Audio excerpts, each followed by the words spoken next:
मालवण येथे राजकोट किल्ल्यावर छत्रपती शिवाजी महाराजांचा पुतळा कोसळला। यावेळी प्रत्यक्षदर्शींनी स्थानिक मच्छीमार सुनील खांदारे यांनी हा पुतळा कोसळताना पाहिला। सोबतच भूषण परब आणि त्यांच्यासोबत काही स्थानिक मच्छीमार यांनी पुतळ्याच्या ठिकाणी धावून जात पुतळा झाकून ठेवला। त्यांनी स्वतः 50,000 रुपये खर्च करून ताडपत्री दिली आणि पुतळा झाकून ठेवला। नेमकं काय घडलं प्रत्यक्षदर्शींच्या तोंडून ऐकूया। 20 ऑगस्ट रोजी जी घटना या मालवणमध्ये घडली ती अत्यंत दुर्दैवी आहे आणि मनाला वेदनादायक आहे। त्या घटनेचे प्रत्यक्ष साक्षीदार आपल्या सोबत आहेत।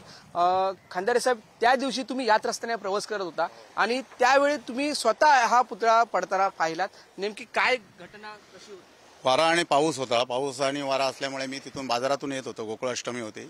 येताना 1:18 आवाज आला खडाखडाखड। म्हणून बघितलं तर त्या टायमाला तो बरोबर त्या टायमाला पुतळा पडला आणि तो पुतळा पडल्यानंतर मी घरी गेलो त्याच पावसातून आणि कोले साहेब आहेत आमचे पोलीस स्टेशनचे ऑफिस SP, त्यांना आम्ही फोन लावला आणि सांगितलं की असं पुतळा पडला म्हणून। त्यांनी त्वरित पोलीस स्टेशनची गाडी वगैरे घेऊन ताबडतोब वरती आले आणि ताबडतोब येऊन पाहणी केली। त्याच्यानंतर आम्ही प्रत्यक्ष सगळे वाड्यातले लोक संपूर्ण तिथे धावून गेलो। धावून गेल्यानंतर तिथे वस्तुस्थिती बघितल्यानंतर तो संपूर्ण कोसळून हे झालेलं म्हणजे अस्तव्यस्त झालेला। त्याच्यामुळे आम्हाला सुद्धा तो बघून कसं तरी वाटलं। पडेल असं हे स्वप्नात सुद्धा नव्हतं पडेल। एवढा मोठा पुतळा हे केला, उभारला, त्याचं मोदी साहेबांनी त्याचं हे केलं, उद्घाटन केलं। त्याच्यानंतर इथे एवढं पर्यटन वगैरे वाढलं की सगळे लोक खुश होते। त्याच्यामुळे प्रत्येक लोकांना काही नाही का उदरनिर्वाह चालू झालेला आणि अचानक ही जी आपत्ती आली ती एकदम म्हणजे वेगळी, असं होऊ नये असं। वारा होता पण वाऱ्यामुळे पुतळा पडला असं गृहीत धरू नये, कारण त्याच्यापूर्वी सुद्धा वारे गेलेले। पावसाळा संपूर्ण असल्यामुळे पावसाळ्यात वारे जातात, पण वाऱ्यामुळे पुतळा पडला नाही। तो पडला आहे, तो अगोदरच बसवल्यापासूनच तो कुठेतरी थोडासा ॲब्रेट होत होता। ॲब्रेट झाल्यामुळे खालचं जे वेल्डिंग होतं ते वेल्डिंग कमकुवत होऊन तो पुतळा पडला आहे।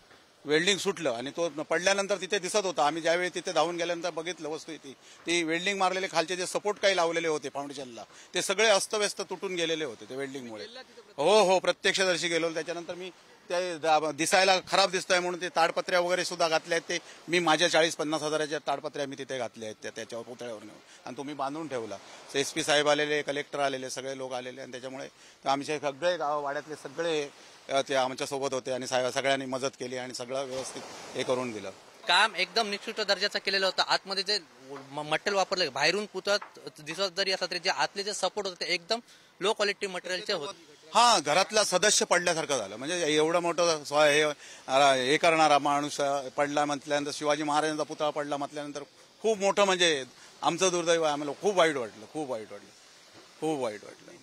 घरातला सदस्य पडल्यासारखा झाला। घटना आहे ती मालवणवासियांना अत्यंत दुर्दैवी आहे असं त्यांनी सांगितलं आहे। मनाला वेदना देणारी आहे असं देखील सांगितलं, कारण पुतळा ज्यावेळी पडला त्यावेळी प्रत्यक्ष आपण तो पाहिला आणि त्यामुळे खूप मनाला वेदना झालेल्या असं देखील आपल्याला त्यांनी सांगितलेलं आहे। प्रत्यक्ष कॅमेरामॅन अमेश सुर्वेसह उमेश बुचडे, पुढारी न्यूज, सिंधुदुर्ग।